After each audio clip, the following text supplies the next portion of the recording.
ఎట్లా మొదలు పెట్టాలనో ఎట్లా చెప్పాలనో అసలు సమధ అయితే లేదు. వాళ్ళకి అసలు మంచి తెలియదు, చెడు తెలియదు, బాధ్యత తెలియదు, బరువు తెలియదు. కానీ ఇప్పుడే వాళ్ళు బడి బాధ్యత అనేటట్టు అయిందల్లా.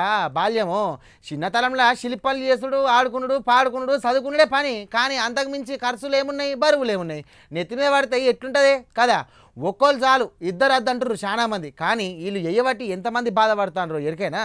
ఎప్పటికీ బాల్యం తిరిగి రాందే. ఆ రోజులే మంచిగుండే. యాదికత్తే కండ్ల పొంటి నీళ్ళత్తాయి, ఇట్లా మస్తు మాటలు చెప్పుకుంటారు కదా. కానీ వీళ్ళ బాల్యం యాదికి రావద్దు అనుకుంటారు కావచ్చు రేపు మా పెద్దగైనాక.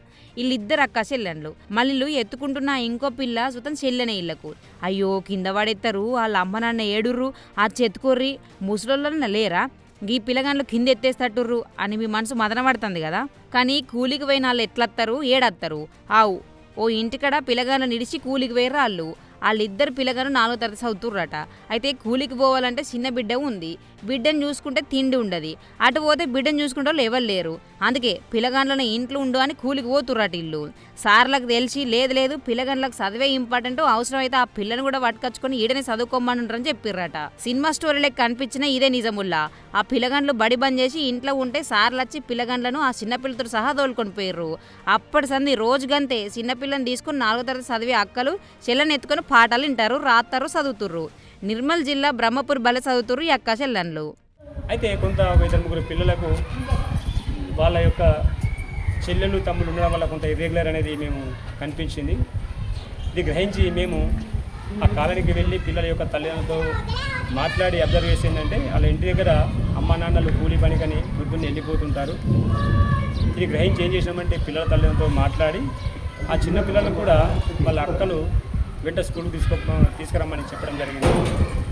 ఇక్కడ వచ్చిన తర్వాత ఆ పిల్లల్ని ఇక్కడ మా ఆయమ్మ దగ్గర కానీ స్కావెంజర్ దగ్గర ఉంచేసి పిల్లల్ని పాఠశాల లోపల చదువుకు ఎటువంటి ఆటంకం కలగకుండా వారు సజావుగా చదువుకుంటున్నారు. ఇద్దరు పిల్లలు కూడా ఒక 4th క్లాస్ అమ్మాయి, 2nd క్లాస్ అమ్మాయి మెరిట్ స్టూడెంట్స్ కాబట్టి వారికి ఇబ్బంది కలగకుండా అన్ని రకాలుగా మేము చూసుకుంటున్నాము. ఇద్దరికిద్దరు మంచి చదివే పిల్లగండ్లట. ఆయన కొడుకు కోసం చూసినట్టు రవ్వయ్య మళ్ళీ బిడ్డే పుట్టింది. ఇక 3 ఆడపిల్లలాయే. వాళ్ళని చదివేతందుకు కూలి తప్పది. ఓ దిక్కు పోతే ఇంకో దిక్కు తిప్పలే. అందుకే పిల్లగండ్లు చదువు బంధు పెట్టి తినేతందుకు తిండన్న కావాలి కాబట్టి కూలికి పోయిరట పెద్దోళ్ళు. కానీ సార్లు వచ్చి సౌలత్ చూపించే వరకు బడికి పోయి చెల్లని ఎత్తుకొని చదువుతుర్రు అక్కలు.